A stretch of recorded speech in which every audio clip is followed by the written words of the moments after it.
Hello to everyone watching, and thank you for tuning in to this event from Prolific North in partnership with the And-Partnership. Today, our panel will discuss the past, present, and future of in-housing, and you'll hear from those in the industry about their experiences and predictions for the future. If you'd like to submit a question to our panel, you can use the Q&A function in Zoom. We'll get to those at our panel discussion at 11:45. So the Q&A function in Zoom is just below here if you want to submit a question. Now to our panel today. If you'd like to tell me who you are and what your business does, starting with Nick. Thank you. Morning, everybody. So my name's Nick Howarth, and I'm the Chief Exec of the And-Partnership Worldwide. And we are a full-service advertising and communications agency. I've been a partner here at the company for 16 years. And for the last, really for the last 10 of those years, we've been experimenting and evolving with building full service agency teams for a broad range of clients. So we've now got about 40 of those across a range of different businesses across the world. And one of them we built in Manchester to help support David Parslow and his TalkTalk team. Okay, great. Thank you. It's a great transition over to David. You can introduce yourself. Yeah, hi everyone. So David Parslow, Group Marketing Director at TalkTalk. I've been at TalkTalk 8 years, and responsible for the full remit of marketing output across the consumer business. As Nick says, worked with TMP. We've worked with the And-Partnership actually since our inception. So I think that's about 15 or 16 years. So pretty long-standing relationship.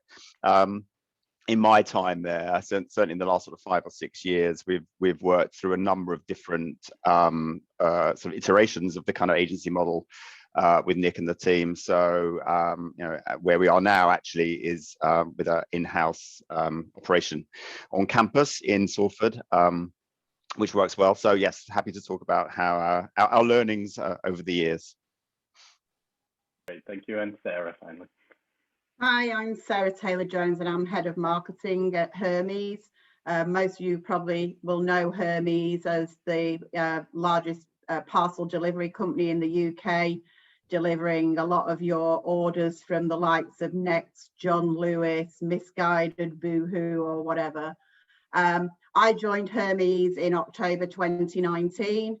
And I'm responsible for kind of the full remit of marketing, PR, social, brand reputation.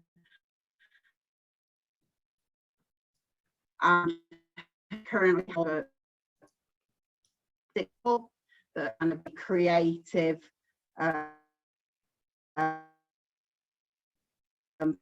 whole that I'm at Shell. And that was very different because everything at Shell, it was outsourced. So now I'm in a company where everything is internal, bar our PR agency. Okay, great. Thank you, Sarah. I think we lost you just a little bit with the internet there, but we'll continue on. We're going to separate this webinar up into 3 sections. So starting by looking at the past, the present, and then the future of in-housing.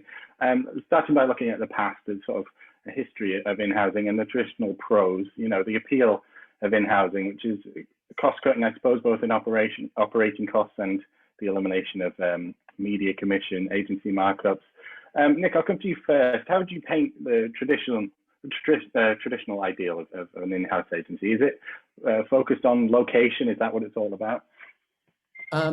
Well, that's an interesting question, because I think if you look at location from the perspective of the importance of having, in my view, an integrated team working together, then I think that's hugely important, and I think that the chemistry and dynamism and agility you get from media, creative, production and strategy all working together in the same space, I think is really critical. I think it's an absolute game changer for us. Whether or not from a location perspective, it's important for that team to then be physically embedded in a client's building, I think is much less important. And actually, I think, I mentioned we've got 40 plus of these around the world. It's a real mix. And very often, the reasons that we will place that team inside the client's business are more tactical than they are strategic. You know, it's whether the client's got the space, whether it's in the right part of town. I mean, clearly that does, when it does work, you know, we share a building with David and his team, and Soapworks in Salford in Manchester. You know, that can unlock an additional layer of cost efficiency. But I mean, I do think it is the mixture. I mean, when we started, cost was was a big part of the story. I think increasingly, I'm interested to see if David agrees, I think it's increasingly about operational efficiency. So, you know, I think clients now, you know, speed to market is such a competitive advantage that the challenges of working with a disparate group of different agencies, I think can create some challenges. So having your team that's all working together and then is physically pretty close to you, I think is, you know, we found to be an advantage for people. Would the rest of the panel agree that Yeah. especially with that access to brand expertise, I suppose? David? Yeah, I mean, I definitely agree with Nick on the sort of speed to market point. I think that's the single biggest advantage. Yes, initially there are some cost benefits, but actually it's just in the end, those cost benefits are realized by, you know, fewer iterations, getting it right first time and getting it out quickly, you know, and across all media channels. The thought of having to get an integrated idea that can work across your social and your DM and your, you know, and above the line through 3 different parties now would be very tricky, and would just slow us down. You know, particularly I think in a quite a dynamic sector where we need to be, you know, very responsive. We sometimes have a day to turn a campaign around, and you know, that would not be possible using the old model. So yeah, definitely from that perspective, I would agree. And Sarah, how about you? Tell us a bit about the creative you've got in-house and how you find the benefits. Yeah, I mean, the guys had already set up an internal studio of Hermes employees before I joined. I've added to that as well to increase the skill set. But looking at kind of where that came from, that was born out of a cost reduction, keeping control of costs, and they even essentially designed the actual brand look and feel to make it actually easier to be produced by an in-house team. So that was completely driven. I think you'd probably be familiar with like the iconography and the avatars that have been used, and that is, we've got like an in-house animator, a graphic designer, and we've even got our own kind of videographer, and that does mean that we get great benefits out of that, speed to market, you know, repurposing materials for all different channels. However, managing kind of this kind of team for the first time, I've also found that some of the challenges can outweigh the benefits because it seemed to be free. There's no cost associated to your in-house team. So you get asked to do a lot of things that you would not normally contemplate if it had a cost attached to it externally. So keeping control of that can be quite a challenge. So I think there's some great pros, but also some cons that come with that. Anyone want to respond to that? The notion that it's free, I suppose. Definitely not, but the idea of that. We definitely don't try to purport the idea that it's free. We don't. I mean, I guess at one level there's a small distinction between a kind of in-house studio and then and then the sort of slightly bigger full service operation that we've built for some clients. You know, I definitely think when it's down to sort of asset creation, you know, particularly for clients where there's just a big throughput of, you know, collateral material, you know, I think it can make a lot of sense for an in-house team to be just a part of the marketing department. And when we started, our first one was back in 2009. We built it for the RBS group at the height of the financial crisis, and that was just a creative. It was a creative and production studio. I think that we've evolved it over the years. the big difference, I think, is if you put media as part of the operation, and less, I think, from a sort of planning and buying perspective, but definitely from a data perspective. So I mean, data-driven creativity is such a sort of slightly, overused phrase in our industry, but at its simplest, if you've got a creative and production team where the insights to a brief, are data-driven at their, right at the origination, and then a campaign can be optimized, in flight, because we're constantly tracking, which assets are getting the most engagement and where we should direct our investment. That is where I think that the team can feel really quite dynamic. Great, thank you. Nick, and you mentioned there, obviously, your evolution of the agency. There's a few different models now of in-house agency. Can you give us some background on that? And if the And-Partnership, your locations, can they consider themselves in-house? Well, yeah, I mean, as I said, it's a real mix. I mean, I think that across all of the agencies, they're all very different, and they're all built, bespoke for an individual client. So, David's team, we support him, in his role at TalkTalk. It's different. We've got 70 people at an agency in London Bridge who work with News UK across the Times. There are some similarities. So I think the principles of a fully integrated team, I think, are consistent everywhere. But depending on who the client is, the actual skill sets that you need will vary, depending on what the throughput of communications are, which category you're in. I mean, the way I think that we're also evolving it is that the core of any team, in our experience, is pretty focused on that particular client. But increasingly, clients want access to quite specialist talent at certain points of of their sort of marketing calendar. And although we're an independent agency, we've got a significant investor with WPP, and we find it useful, and I think our clients find it useful, to say, look, if there's a specialist work stream and we wouldn't mind 2 months of input from a person who works from another company in the WPP network, we can provide that without any of the rigmarole. Ordinarily, what you do is go, okay, we've got this slither of activity that we don't have the right team for. Let's do an RFI, let's call a pitch, let's see 4 agencies. And actually, there's only a 3-month project at the end of it. I mean, that's kind of just so laborious and inefficient way of doing it. Whereas to say, actually, can you help us just plug in this team for the next couple of months to help us with this very specific challenge we've got, I think has, I think a lot of clients go, that feels like I get the best of both worlds.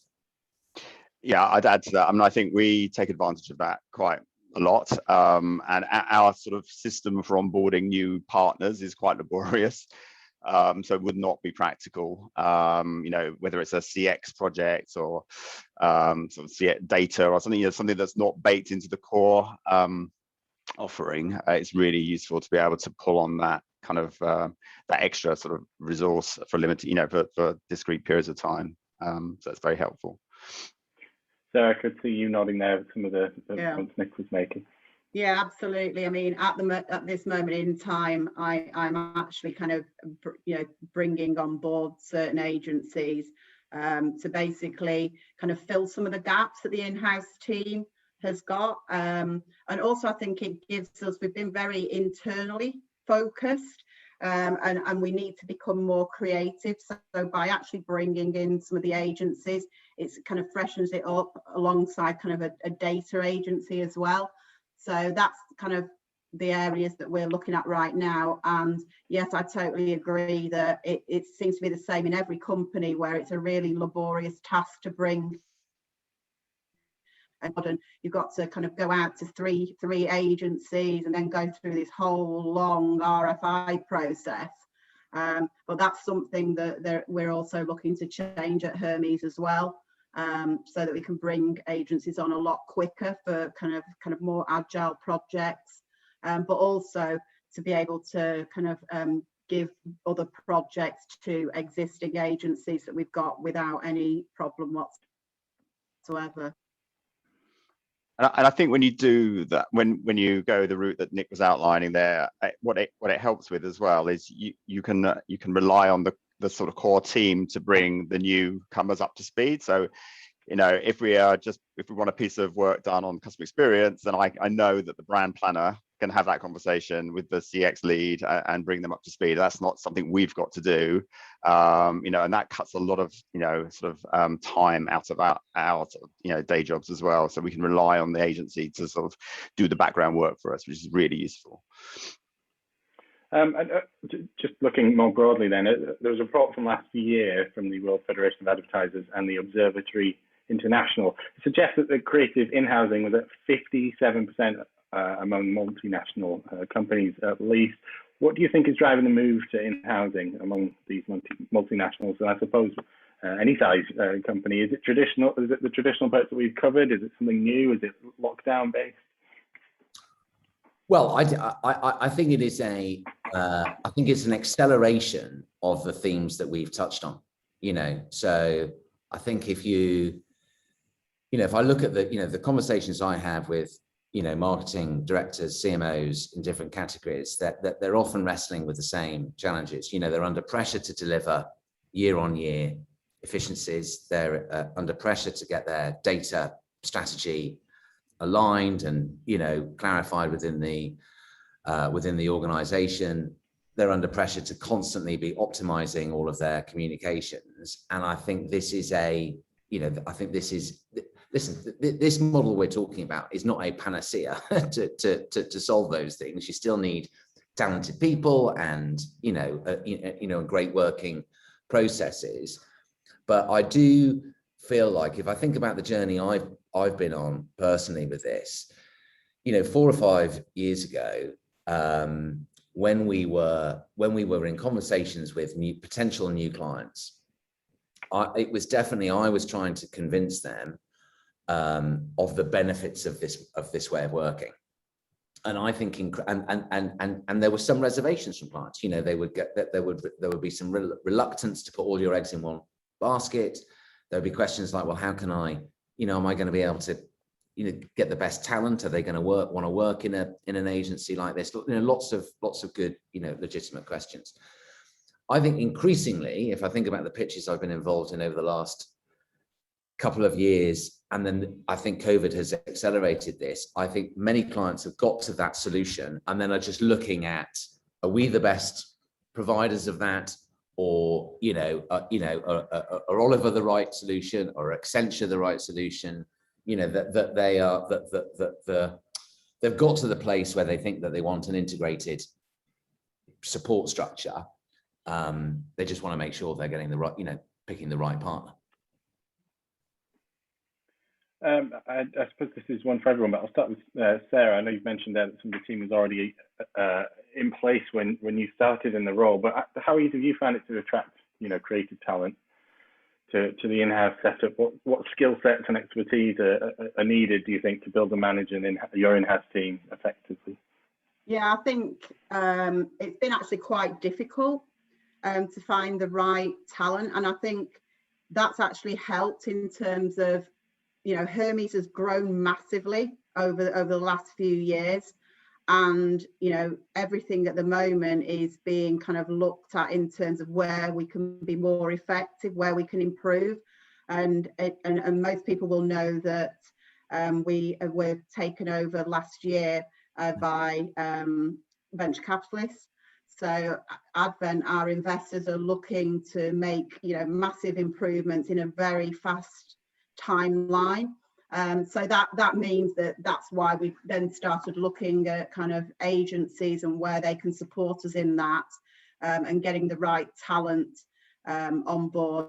And, you know, at the moment, I'm really happy that we've got the right mix with what the in-house team can bring, but then bringing in great talent from some of the top agencies that are out there. So that's kind of the direction that we're going in at the moment. Okay, great, thanks. And Nick and David, I suppose a team was built with the AND model for TalkTalk. Can you tell me a bit about that team building? What's involved in doing that? I know it's bespoke, but is it what's your experience with building teams? Yeah, I mean, we were in the situation where we actually had to relocate the teams, both the client and agency teams, from London to Salford, which was at the time was quite a daunting kind of thought, but actually I think it enabled us to sort of right size what we needed on both sides. And really put the right structure in place for for what we needed going forward, and then we were able to recruit the right people for those roles. And actually, there were a few challenging roles, I think, some areas, but overall, both sides, I think Nick would probably agree. I think we've found some brilliant talent actually, and we've been, since then, I think we've had a better kind of working relationship across the client agency piece. So I think, to answer your question about the creative talent, I think it is important that they do work on other brands at some point. I don't think it's a long-term sustainable picture to have them just focus on one client. I think they do benefit from working across brands, and having come from an agency background previously to this, I can sort of see that, and I do think that definitely helps. But but the converse of that is getting them to really live and breathe your brand and the business and get under the sort of the complexity of it also pays dividends. So it is a bit of a balancing act, I think.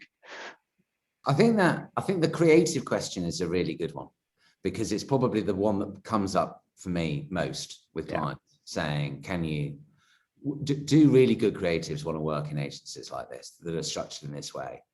And what we have found is that there are big advantages for creatives. So the truth is, if you're a creative team who work in a traditional agency, with 20 or 30 clients, you can go 6 months and not get any work out. Because you're working across a whole bunch of different briefs, and there's a little bit of luck about whether your idea gets picked, or you're going to get some work out of the door. What creatives get, I think, in this environment is real ownership of the product and a real proximity to the client. So a genuine understanding of what the marketing challenge is and how their thinking and ideas can help solve it. And then real proximity to their media pals. So at the end of it, because the other thing in a more traditional setup, the campaign breaks and you don't hear about it, for another 6 months. Whereas here, I think when we're at our best, we're tracking the effectiveness of our work almost live. So I think that there's a real connectivity to the client and to the work that I think is pretty exciting. And then I think David's point is absolutely right. You have to try and to keep everybody fresh and excited. You have to do a couple of things. One is you think about rotation. So are there other we've got good examples of where people have started working in one model agency and then, worked in the ex-planning director of our agency with David now is the planning director of our News Corp. And that's an advantage for us, because people who've got experience in one agency can take that learning and place it into another one. And then the second thing, and I think this is another slight difference to what we're doing to other in-house operations, is we're trying to build an agency for where TalkTalk is our founding client, but with an ambition to then enlarge that agency and work with more clients and give all of our people more variety. And I think David would be supportive of that. I think it's one of the exciting things about being able to set up a new agency in a new location. It's definitely it's great to do it with a founding client, and then you want to make sure that that's a good basis from which you can grow.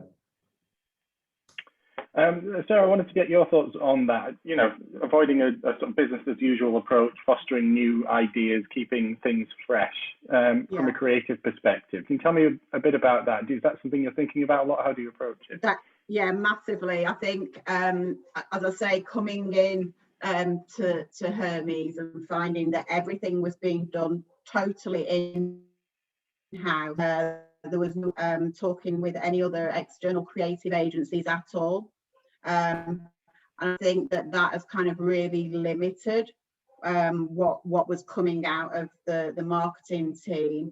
So to actually now start working with external creative agencies, PR agencies, brand reputation agencies, all that together has actually kind of been the stimulus for some really exciting things that kind of Hermes wouldn't necessarily have considered doing in the past. I think they got really kind of stuck in a kind of rut, and we're looking to really freshen things up and do things in a different way. So that's actually, you know, really helped. But also it's helped, I think, the internal team as well, because a lot of pressure was on them to try and come up with new ideas without any kind of support from agencies that, as you say, if they're working on lots of different accounts in different sectors, they get fresher, better ideas coming out. I suppose tangentially on that, the idea of fixed costs for marketing, they, you know, pre-pandemic might have been seen as a positive when considering in housing. Obviously, things are slightly more uncertain now. You know, so you're working with more agencies. It's a good example of flexibility, and is that becoming more attractive again? Yeah, I think we touched on it already. Things are definitely starting to accelerate, very much so with Hermes, but I just see it in general, even, you know, not just in our sector, but in other sectors as well.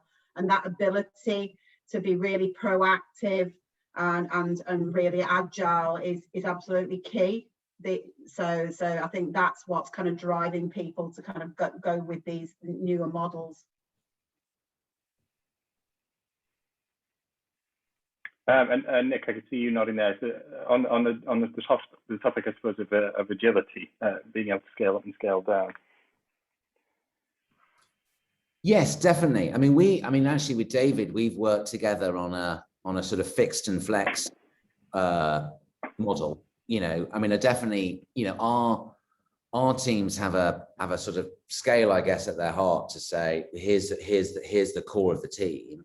And then either because there are bursts of activity at particular parts of the year that means you need to, you know, just, you know, have access to more resource.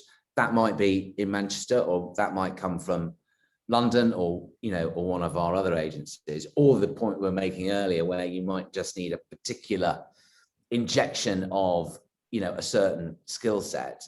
I definitely think that agility in terms of, you know, being able to flex your team is, you know, I mean, I think honestly, I think that's always been important. And I think it is, if you're a marketeer, I think that's harder to do when you've got, you know, a roster of different agencies, because even when those agencies work in a very collaborative way, they are, and it is completely understandable, you know, they are fighting for their corner, you know, that they are defending their, you know, their particular patch. So being able to flex resource across those different agencies to meet your particular needs, I think can be, it's not impossible, but I think it's quite, you know, it can be quite hard work. I think the pandemic's actually, and remote work has actually helped that flexing even further as well, because, you know, we can do it. You can just bring someone into a meeting remotely. They can be in London, they could be anywhere. Whereas, you know, before that would have been you know, you had your set team on site. Adding to that might have been a bit more sort of tricky, perhaps. But, you know, now it can get that resource, extra resource can come from anywhere. So I'd agree with that. I think, you know, we work on a sort of I think it's about a 90% fixed and about 10% flex. That's because we have a pretty good idea of our kind of, you know, output and deliverables across the year. So we can make sure we've got the resource in place to deliver that. And then, as Nick says, there's the sort of 10% for those unexpected or different kind of briefs that we know we haven't foreseen. So that seems to be the best combination for us. I think as well, there's a sort of almost like a rational and an emotional side to building a team. So I do think when we're in commercial negotiations, and David's giving us a really hard time, you do end up looking at team sheets and spreadsheets and rates and overall costs. That obviously that exercise is hugely important, and we monitor that very closely. But team building is also massively about culture and chemistry and a buzz that you get from like-minded people, working as part of a team to come up with great thinking. And so it is as much about finding brilliant personalities, people who complement each other, not just from their skills, but because of who they are and how they like to work. And that's true even when you're in Zoom. That's true even when you're on Zoom, I think, than when you're in you're physically together. So team building is as much, I think, about personality as I think we found as it is about skills. Yeah, I totally agree. And it sounds bizarre, doesn't it? I've recruited members into teams, so not met them, and the agencies we've got on board, I've not actually physically met them yet either. And the deciding factor was how we connected, the personalities, and that we're on the same page. And you felt, yeah, I get it with them. Sorry. And you could see immediately, yeah, we get on really well. We're going to really enjoy working together. And that's really important, because if you're committing to, it's literally like a long-term relationship, you need that where you kind of gel with the people that you're going to be working with on a day-to-day basis. So that was a really important factor in who we were selected. Thanks, Sarah. Just another reminder to everyone watching, we'll be coming to questions soon. So if you've any questions you want to put to the panel, use the Q&A function below, and we'll get to those soon. We were on the topic of leadership there. I just wanted to ask a little bit about, to the whole panel, I suppose, on creativity. How important is the proactive approach as opposed to keeping skills fresh and relevant and creativity up? Obviously, as we've all talked about, working on different accounts, different clients keeps creativity up. But is it someone's job? Whose job is it to keep creativity up, to know when someone might need to work on a new client or needs more inspiration? Well, for us, we're structured. We run a global team, and we have a global ECD. I do think we work hard, I think, across the three sort of classic creative disciplines. So the creative teams we have, the strategists that we have, across Europe and worldwide, and and then our account people. Then we make sure that there's good connectivity between those teams. So if you're a creative in our Italian office or our Polish office, or our Mexico office, then having that connective tissue to what's going on in London and Manchester and New York, I think, is just, intellectually quite stimulating, but also from a personal perspective, feels like you're part of a bigger story. I think we all can get right into the day-to-day detail, and sometimes you want to just come up for a bit of air and go, okay, I understand how the work I'm doing for this client in this location fits into our overall story. Plus, I think creativity is a transferable skill. So there are it's constantly surprising to me how the experience of one of our teams somewhere, sometimes on a different client, but maybe to a similar audience or with a similar, marketing challenge, other teams can learn from. So I don't think we're perfect at this. I think this is something we constantly worry about, can we be better at it? But making sure those lines of communication between all of our teams are alive, I think is helpful. I think there is a role for the client as well in that leadership piece. But just having the team on site makes me much more likely to involve them. And so we have team meetings, which I have with my full team, and we bring the full agency team into those as well. And we go through everything together. There's nothing that I wouldn't share with my team that I wouldn't share with the agency. So it's completely transparent like that. And I think that wouldn't happen so readily if they weren't in the same vicinity. I don't think it's just it just feels like a much more natural extension of the team, and I think therefore they get closer to the business. They understand the results, the performances, the challenges, and therefore I hopefully can sort of build that into their thinking, their solutions, that sort of thing. So that's a real advantage, I think. And Sarah, I think you touched on it a little bit there, but you were talking there about including other agencies and how that helps. Yeah, I think it's interesting you say that. I just started to think about it because obviously location hasn't really mattered when I've been selecting the agencies, because we're all in the same boat. My own team, we're all on teams, and the agency are all on teams. So essentially we're collaborating really well, and I've seen kind of the benefits for my team, and also the fact that we have kind of seamlessly come together and work as one team. And it's because I think we have started off the whole relationship online, quite easy to kind of pull people into different meetings and talk online together. I hope that will continue now we're all starting to move back to the offices, because we're in obviously very different locations.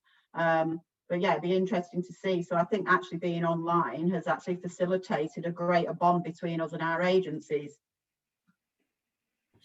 And everyone else agree with that? The idea that I suppose increased communication, like we have now on Zoom, it sort of blurs the lines between location and allows agencies to work with brands that are further away.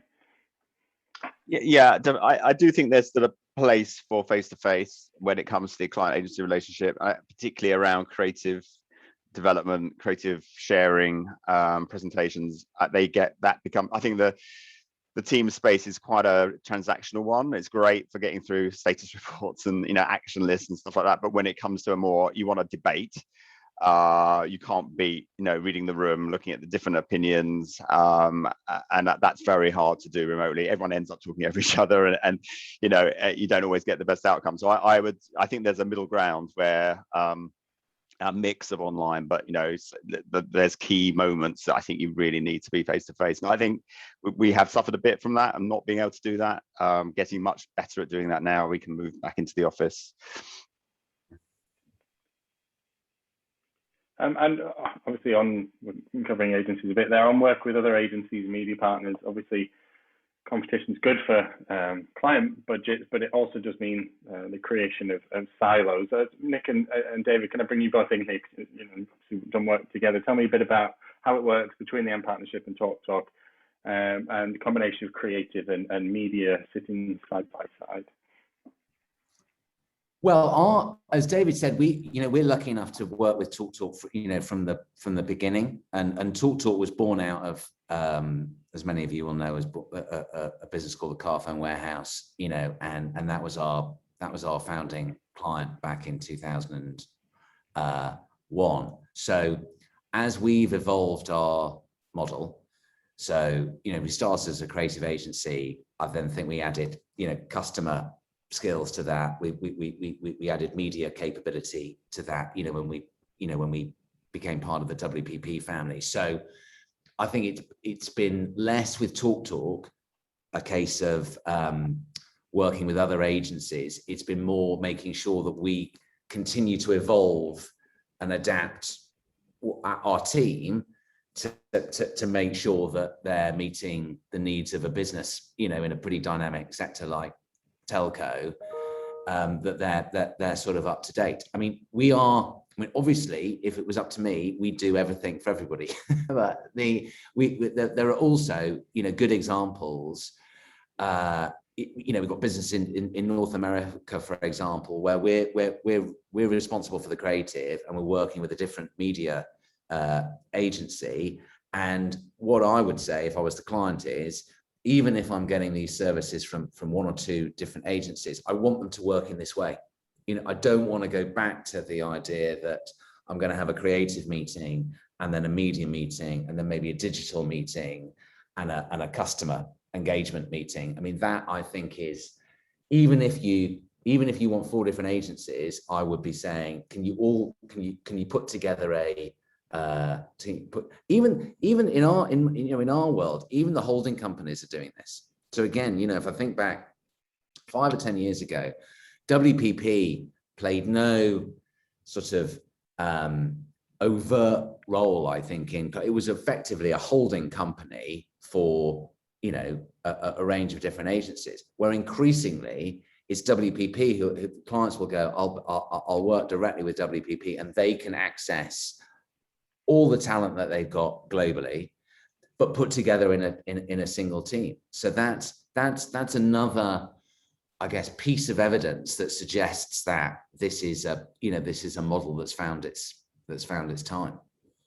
Yeah, it's interesting you say that, because we've actually, the agencies we've selected are under WPP, and for that purpose they work together. So Mediacom and H&K working hand in hand with us, and that really works well. No, I think that's, I definitely think, I mean, my sense is that this model is here to stay. Yeah. The challenge now is to keep ahead of the technological advancements and the challenges, the cost challenges, the ever increasing need to, for agility and speed of response. But the iterations of an integrated model are going to be the answer. Okay, that's great. Thank you, Nick. We'll come to the audience questions now. There's still time if you want to submit one. So if you're watching now and feel like you want to put a question through, use the Q&A function. First one comes through here from an anonymous attendee. How have you measured cost savings? Now that came in earlier on. I presume that's in reference to in-house versus agency. I suppose, Sarah, do you want to take that? How do you measure the cost savings, as you say, of your free creative? Well, this is it. Yeah, well, this is it, and this I'm working the other way, where I'm justifying my spend rather than the savings. So essentially, the in-house part of marketing that is at the studio has been regarded as kind of free, because they're our employees that are sitting there, and you do have to safeguard them, that they're actually, the priority of what they're working on is what's actually going to drive benefits. And now obviously I'm working the other way, where I'm justifying the spend externally to bring that additional creativity in. So really it's relatively straightforward in terms of what is the cost of my internal agency. Now it's more justifying what the benefits are, what we're going to be driving through bringing the new agencies in. And really it's the results of the campaigns, of kind of measuring brand awareness, reputation, all of those elements, using kind of YouGov and other tools as well to keep a constant measure on that they're driving in the right direction. So yeah, we've got many different KPIs that we're measuring that are geared to the different kind of activities that we're undertaking and that we're tracking. Another question in here. What tools do you find work best for digital collaboration? One for everybody, I suppose. Everyone's got their favorites and least favorites by this point. That's a tricky one. Yeah, I mean, we use Figma a lot. I'm not an expert in this field at all, so I might be talking rubbish, but across some of the UX UI teams, Figma is the sort of the tool of choice. But don't ask me any more about it or what it does. I just know that that's the tool. And I think, to be honest, I do think one of the things we could get better at across the client agency piece is a shared sort of asset management piece, actually. Because I do think there is still a bit of toing and froing, even though we're based in the same building. We could get slicker about how we manage sort of the resources across the two teams, and something like Figma could do that, I believe. So hopefully that helps a little. Nick, obviously, you know, communication across international borders is key to the operations there. How do you go about it? Well, I feel like we're due a sort of next leap in terms of how much we can get out of the sort of collaborative software tools. I mean, if I look back to March of last year, I think I'm sure everybody on the, we all had a collective panic attack because, we'd never obviously been faced with a situation like this before, and things were moving at such an incredible pace.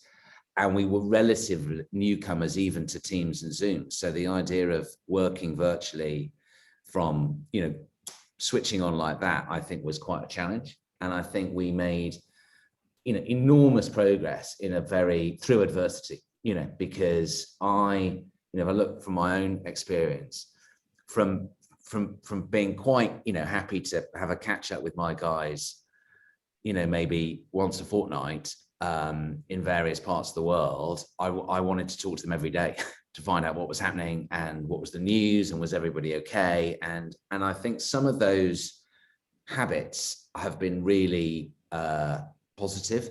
So in many ways, I'm sure lots of people have had the same experience. Whilst not physically seeing 90% of my team over the last, particularly those, almost exclusively, of course, those who are outside of the UK, in some ways, I feel better connected to them than I ever have done, because it is, things like this does make that connectivity easy. I think then we probably as an industry got a bit complacent. We're so excited about the fact that we could make this work that actually the next leap in terms of, can you make a virtue out of being able to work in this virtual way? Can that aid idea development across multiple teams? Can it facilitate different ways of thinking? My sense is we're only just scratching the surface of that. I'm pretty excited about where we can take it, but I think there's lots more we can achieve. Okay, thanks, Nick. Another question here. How can you say that internal resource is free? I don't think we were. I think that was a misconception. Is this a common? Is this a common misconception when in housing? The cost of employment is significant and overhead. So Sarah, I suppose you're first to bring that up, and we could talk about how it's got to a point where internal resource is considered free. Yeah, it's essentially because they just see it's the marketing department, so it's just a function in the business, and therefore, they don't see as you would assess an external agency, and that you would actually look at, okay, these are the pieces of work that you get a cost for it. They just try to kind of, you've got all areas of the business trying to push things in that they would never send out to an external agency because of the cost associated. So they regard it, they don't see a cost associated with the marketing department, which is how they see it. So that's what I mean by that. And of course, there is a cost associated because you're still employing those people. You've got all kind of the training requirements and everything that goes with employing those people. But in their minds, the rest of the organisation just see them any department, like your HR department, your legal department or whatever. It's all part of Hermes, essentially. Is there an argument there maybe to borrow some of the agency style model and start tracking via time or project or skill?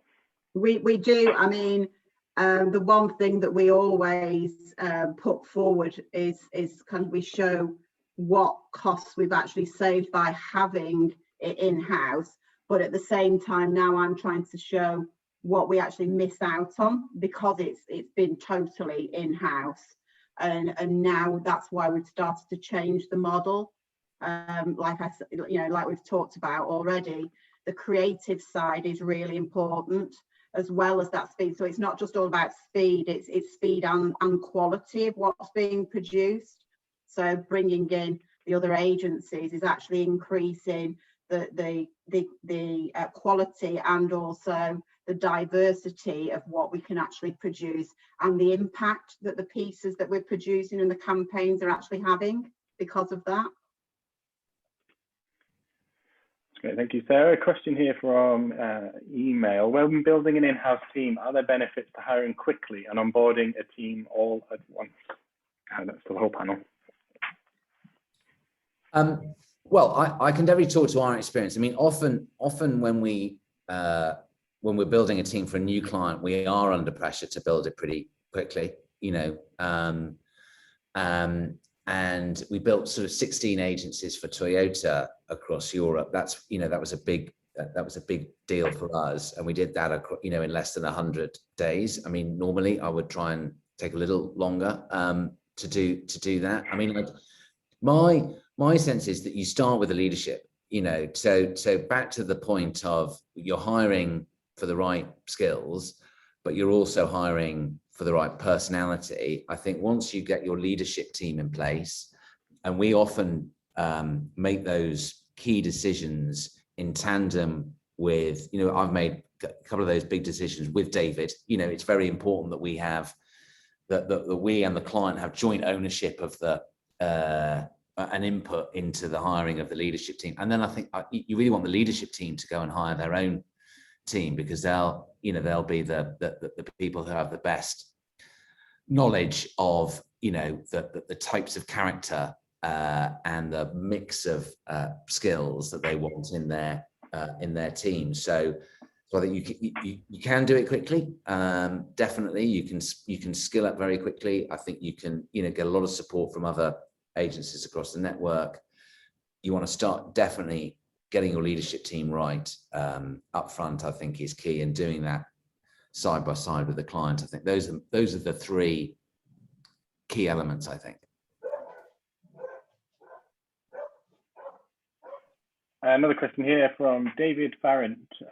When going to market for an in-house or hybrid agency teams, how often do you consult a procurement consultancy to shortlist suppliers versus hand selecting based on experience and reputation? I mean, we obviously don't go to market that often, given our sort of long-standing relationship. But sometimes there are areas that fall outside the partnership remit, and we would tend to use a consultancy to help us with that. I think it's hard. You know, it's hard when you're not. Things just move quickly, and you know, it's hard to keep tabs on who's in and out, you know, and who the sort of rising stars are in the agency world. So I think, yeah, you do need that sort of third party, more objective view, I think, to help that process.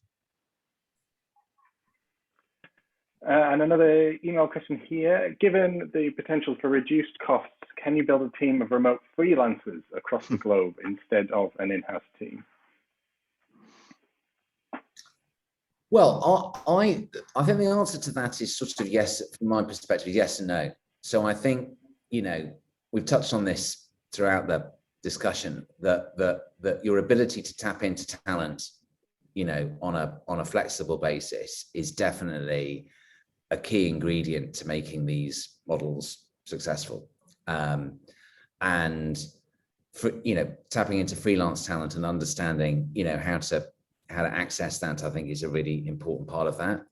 I mean, personally, I don't favor the idea of making that the sort of structural core of your team, because I think that the proximity, less physical but more understand your business. You know, I'm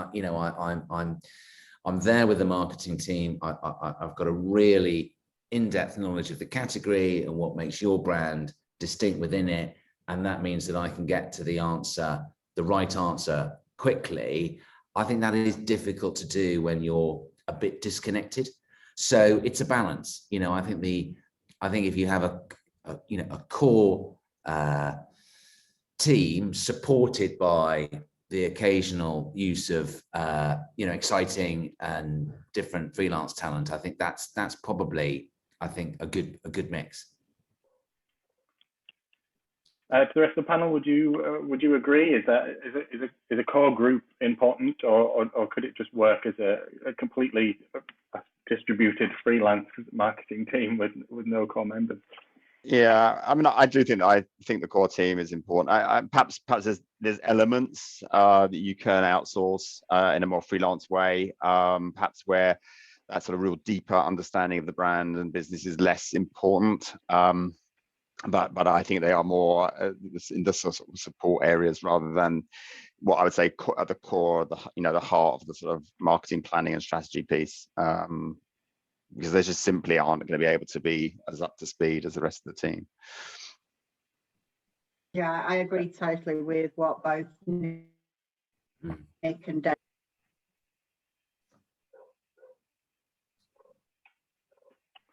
Okay, great stuff. Well, I just want to thank you everybody for watching today. There's a write-up of this webinar available in a week's time on prolificnorth.co.uk. You'll also have a chance to re-watch this video as well. So I want to say a big thank you to the whole panel. Thanks for joining us.